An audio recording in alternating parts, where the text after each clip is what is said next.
बिस्मिल्लाहिर्रहमानिर्रहीम। अस्सलामुअलैकुम friends, welcome to my channel cooking with Fatima.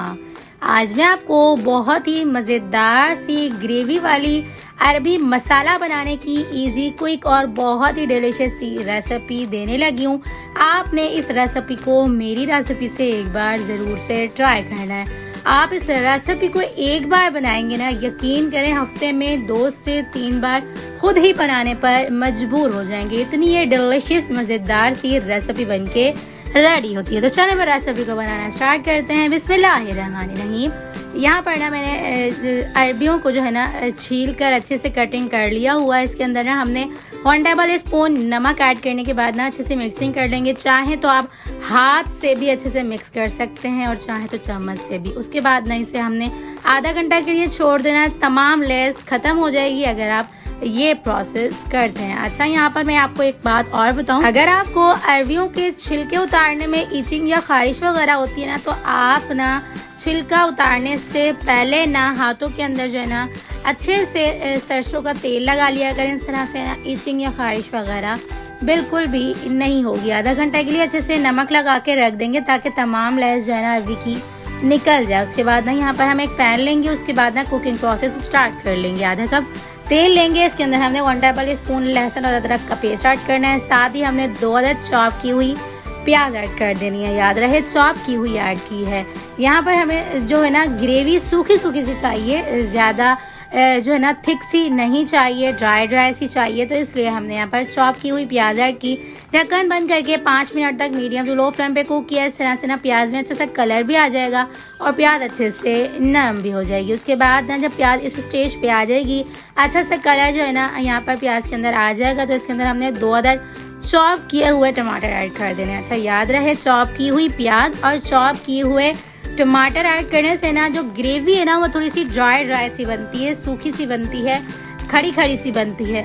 और अगर हमने यहाँ पर पिसे हुए टमाटर वगैरह ऐड करने होते हैं ना, तो उससे जो हमारी ग्रेवी है ना बिल्कुल सिल्की स्मूथ सी बन के रेडी होती है। अच्छे से मिक्सिंग करेंगे। इसके बाद ना यहाँ पर 1 टेबल स्पून लाल मिर्च पाउडर, 1 टेबल स्पून धनिया पाउडर, हाफ टी स्पून हल्दी पाउडर, हाफ टी स्पून भुना कुटा जीरा ऐड करने के बाद 1 टेबल स्पून नमक ऐड कर देंगे। साथ ही हाफ टी स्पून यहाँ पर ना गरम मसाला पाउडर भी ऐड कर देंगे। अच्छे से मिक्सिंग करेंगे। आधा कप पानी ऐड कर देंगे ताकि मसाले जो है ना नीचे लगे नहीं। ढक्कन बंद करके ना 5 मिनट तक कुक कर लेंगे। इस तरह से मसाला ना अच्छे से कुक हो जाएगा, बहुत अच्छे से भुन जाएगा। देख सकते हैं आप कितनी अच्छी सी ग्रेवी जो है ना बन के आ चुकी हुई है।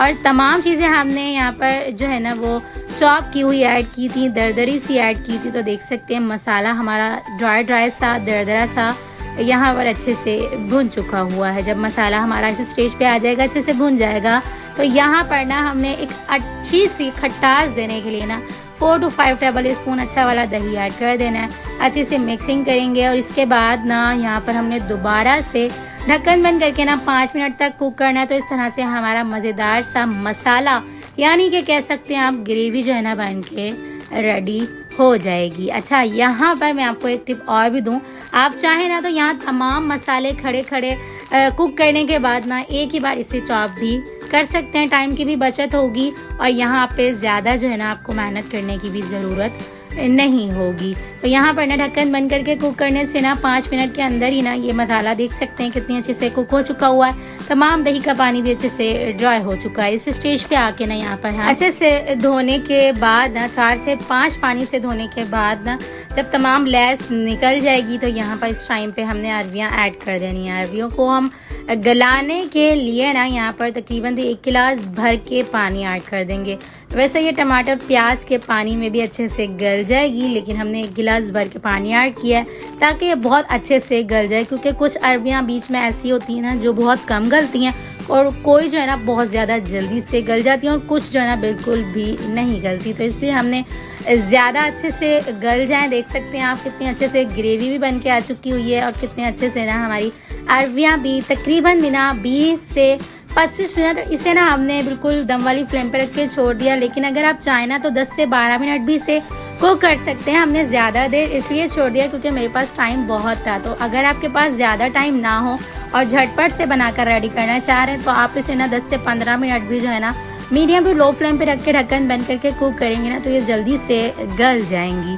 लेकिन मेरे पास टाइम था तो इसलिए मैंने 20 से 25 मिनट के लिए इसे बिल्कुल दम वाली फ्लेम पे रख के कुक किया। तो देख सकते हैं आप कितने अच्छे से ये गल चुकी हुई हैं। लास्ट में हमने 1 टेबल स्पून यहाँ पर कसूरी मेथी ऐड करके ना तकरीबन भी जो है ना चॉप किया हुआ हरा धनिया थोड़ा सा और यहाँ पर ना 2 से 3 हरी मिर्चें इस तरह से कटिंग की हुई ऐड कर देनी है। अच्छे से मिक्सिंग करेंगे। उसके बाद दोबारा से ना 2 से 3 मिनट तक ढक्कन बंद करके कुक कर देंगे। इस तरह से ना तमाम चीज़ें अच्छा सा फ्लेवर जो है ना खाने के अंदर दे देंगी और इसी तरह से जो है ना हरी मिर्चें भी अच्छे से नरम पड़ जाएंगी। तो मज़ेदार सी हमारी अरबी की मसालेदार ग्रेवी वाली सब्जी बनके रेडी हो चुकी हुई है। तो इस मज़ेदार सी रेसिपी को एक लाइक तो ज़रूर से बनता है और चैनल पर न्यू है तो जल्दी से जाकर चैनल को सब्सक्राइब कर लें। इसी तरह मेरी अच्छी आने वाली न्यू वीडियोज़ आप तक आसानी के साथ पहुंचती रहेंगी। तो चलें फिर मिलते हैं नेक्स्ट वीडियो में। जब तक अपना ख्याल रखिएगा, मुझे दुआओं में याद रखिएगा। मिलते हैं नेक्स्ट वीडियो में बहुत ही आसान, सिंपल और यूनिक सी रेसिपी के साथ। अल्लाह हाफिज़।